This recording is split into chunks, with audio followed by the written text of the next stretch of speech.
YONO, তুমি এগুলো কি করছো আমার সাথে? আমার একটু ভালো লাগছে না। প্লিজ ইয়োনো, তুমি এমন করো না। চলো না ইয়োনো, আগে আমরা বিয়েটা করে নেই। ওফ, তে তুমি এত বেশি আনরোমান্টিক, আমি তো জানতামই না। আরে তুমি আর আমি এক রুমে আছি, এভাবে কিছু না করে বিয়ে করে ফেলবো? আসো না আগে বাসরটা করি। ছি ইয়োনো, ছি। তুমি এসব কি কথা বলছো? দেখো ইয়োনো, তোমার যদি আমাকে বিয়ে করার ইচ্ছা নাই থাকে, তাহলে তুমি আমাকে আমার বাবার বাসায় রেখে আসো। আমি তোমার সাথে এই এক হোটেলে এক রুমে থাকতে পারবো না। এক হোটেলে এক রুমে থাকতে পারবি না মানে কি, হ্যাঁ? তোর জন্য আমি এত কষ্ট করে এত টাকা দিয়ে একটা হোটেল বুক করলাম, আর তুই বলছিস তুই আমার সাথে থাকতে পারবি না? আগে তুই আমার সাথে বাসর করবি, তারপর বিয়ে। আর বিয়ে তো আমি তোকে করবোও না। আমি তোকে ভালোবেসেছিলাম কেন জানিস? শুধুমাত্র তোর শরীরটার মজা নেওয়ার জন্য। তোর কি মনে হয় আমি তোকে বিয়ে করব? আরে আমি তোকে কখনোই বিয়ে করতাম না।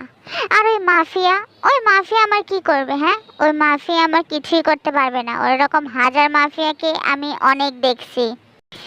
তোমার মতো তো বাজে ছেলেকে আমি পছন্দ করেছিলাম ইয়োনো।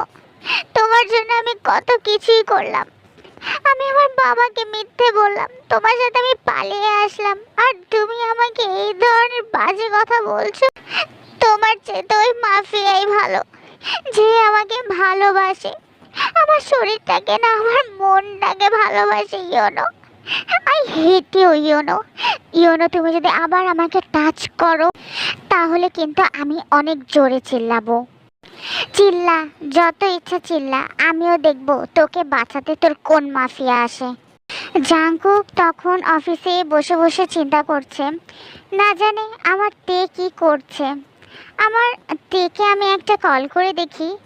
তখন জাংকুক তের নতুন নাম্বারে কল করলো, কিন্তু সেই নাম্বারটা কেউ রিসিভ করলো না। অনেকক্ষণ কল করার পর যখন কেউই কলটা রিসিভ করলো না, তখন তের মনে কেমন একটা চিন্তা ঢুকে গেল। সে ভাবলো তের কিছু হলো না তো। জাংকুক তখন তাড়াতাড়ি করে গার্ডদের কল দিয়ে বলল, আই, তোরা আজ তে ম্যামকে কলেজে আসতে দেখছিস? গার্ডরা জাংকুকের নাম্বার দেখে ভয় পেয়ে তাড়াতাড়ি করে ফোনটা রিসিভ করে বলল, জি বস, কি হয়েছে? জি বস, আমরা তো তে ম্যামকে আজকে সকালে কলেজে আসতে দেখছি, কিন্তু বস ওনাকে তো কলেজ থেকে আর বের হইতে দেখলাম না। তোরা দেখোস নাই তো? তোরা কি করতেছিলি এতক্ষণ, হ্যাঁ? সারাদিন কি খাওয়া দাওয়া নিয়ে ব্যস্ত থাকোস না? তোদের রাখছি কি করতে? তে ম্যামের ওপর নজর রাখতে। আর তোরা, আসতেছি আমি তোদের গুলি খাওয়াইতে। তোদের অনেক খিদা লাগতেছে তাই না? বস বস, আপনি রাগ করেন না বস। আমরা আমরা এখনই কলেজের ভিতর যাই, তে ম্যামের খবর নিতেছি বস। আমরা এখনই যাইতেছি বস। গার্ডরা কলেজের ভিতরে যেয়ে তের খবর নিল। জাংকুক একদম ছটপট করছে আর ভাবছে, এই গার্ডগুলা কই গেল? গার্ডগুলো আমাকে ফোন দেয় না কেন? গার্ডগুলা কোনো কাজের না। এই গার্ডগুলোরে মন চায় মাঝে মাঝে গুলি করে সত্যিকারে মারি।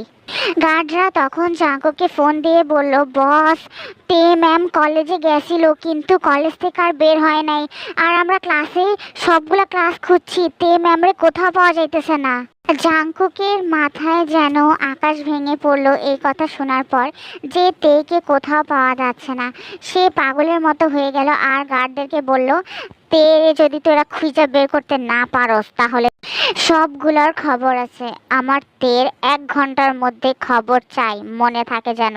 ইয়োনো যখন তেকে টানাটানি করছিল, ঠিক তখনই ইয়োনোর ফোনে একটা কল আসে, আর ইয়োনো তেকে দেখে তখন একটু বারান্দায় যায় কল রিসিভ করতে।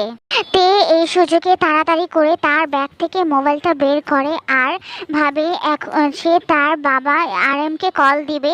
ঠিক তখনই ইয়োনো তাড়াতাড়ি করে তের হাত থেকে ফোনটা ছিনিয়ে নেয় আর বলে, তোর অনেক সাহস বাড়ছে না? তুই তোর বাসায় ফোন দিবি? আজকে তোর ফোনের আমি 12টা বাজিতেছি, দাঁড়া আমি দেখি তুই কেমনে তোর বাসায় ফোন দেস। তে তখন অনেক ভয় পেয়ে যায় আর অনেক জোরে জোরে কান্না শুরু করে।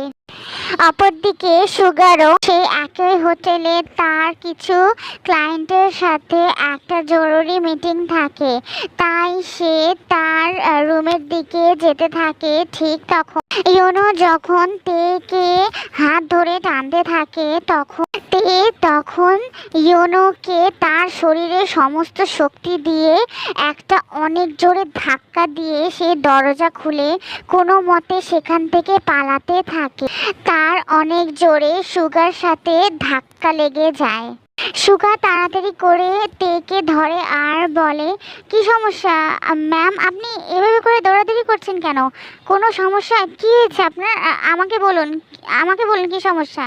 তে তখন সুগাকে শুধু একটাই কথা বলে যাচ্ছে, প্লিজ আমাকে বাঁচান, আমাকে এই শয়তানটার হাত থেকে বাঁচান, প্লিজ প্লিজ আমাকে আমাকে একটু সাহায্য করুন প্লিজ।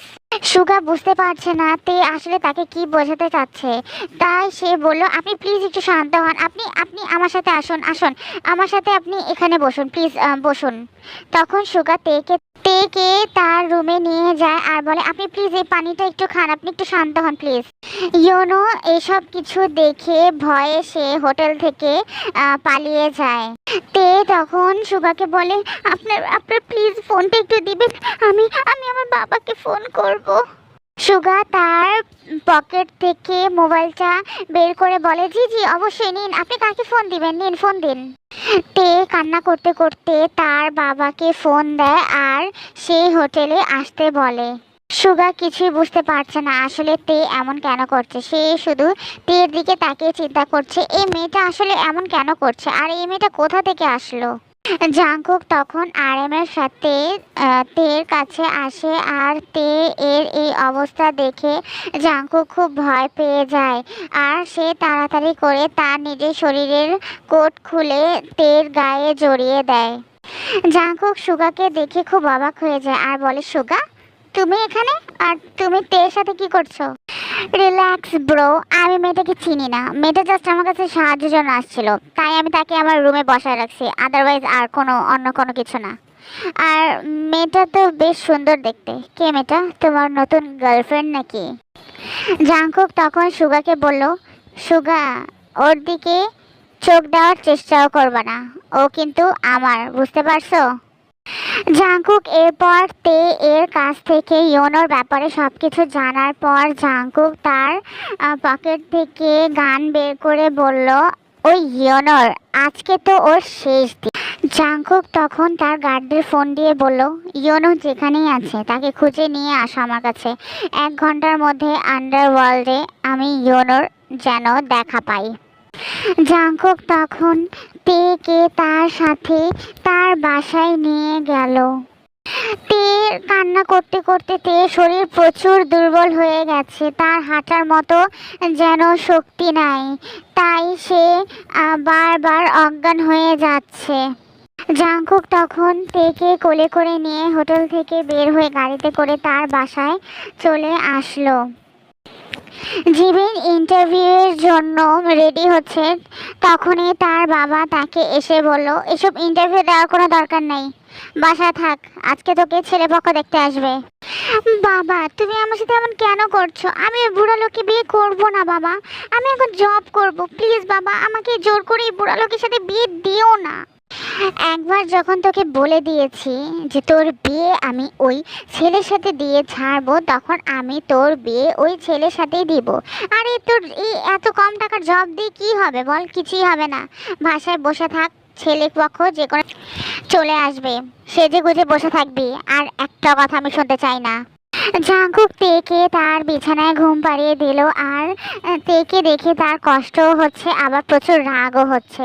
তার কষ্ট হচ্ছে এই ভেবে যে তে এত বিশ্বাস করে যার কাছে গেল সেই মানুষটাই তাকে ধোকা দিল, আর রাগ হচ্ছে এই ভেবে যে জাংকুক তেকে এত ভালোবাসলো কিন্তু তে তাকে মোটেও ভালোবাসতে পারলো না। ভালোবাসা তো দূরের কথা, সে জাংকুককে ধোকা দিয়ে জাংকুকের কাছ থেকে পালিয়ে সে ইয়োনোর কাছে চলে গেল।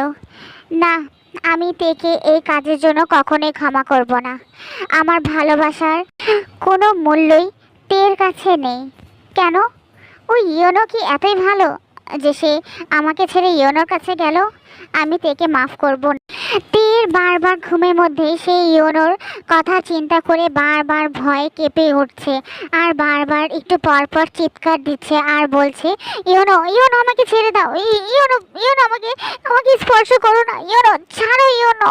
জাঙ্কুকের খুব তে এর কাছে যে তার মাথায় হাত রেখে বলতে ইচ্ছে করছে, তে তুমি চিন্তা করো না, আমি তোমার কাছে আছি।